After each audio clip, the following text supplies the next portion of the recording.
ilan natin mga kababayan bumiyahe na pauwi sa kanilang mga probinsya ngayong araw para maiwasan ang dagsa ng mga pasahero bukas sa mga bus terminal. Ang sentro ng balitang yan mula kay Luisa Erispe. Yes, Luisa.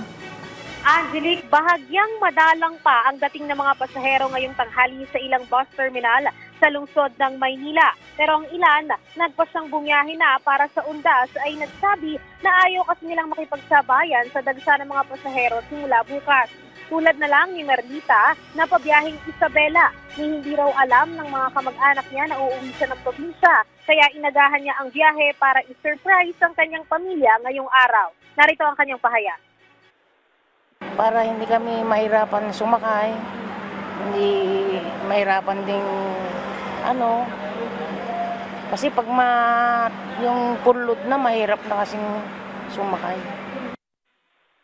Ayon sa operator ng mga terminal, mamayang gabi hanggang bukas pa talaga ang inaasahang dagsa ng mga pasahero. Katunayan, ito ang mga schedule ng biyahe na fully booked na sa kanila, lalo na ang mga biyaheng norte tulad ng Zambales, Isabela at Tugigaraw. Pero nagdadagdag na sila ng mga biyaheng bus para kung may mga mag-walk-in na pasahero ay makakabili pa rin ito ng mga tiket. Payo lang nila kung maaari ay mag-advance booking na rin sa kanilang mga website para hindi na mahirapan sa pagbiyahe. Pwede rin naman mag-advance booking sa mismong mga terminal.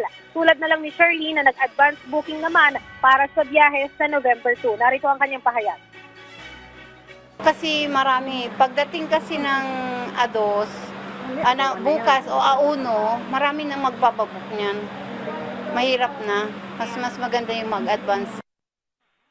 Angelique, nagdagdag na naman ang mga seguridad sa mga terminal dito sa Maynila. Bukod sa mismong security ng terminal, ay may mga police assistant desk na rin na naka-standby sa mga lugar. At yan na muna ang latest. Balik muna sa iyo, Angelique. Okay, maraming salamat sa iyo, Luisa Erispe.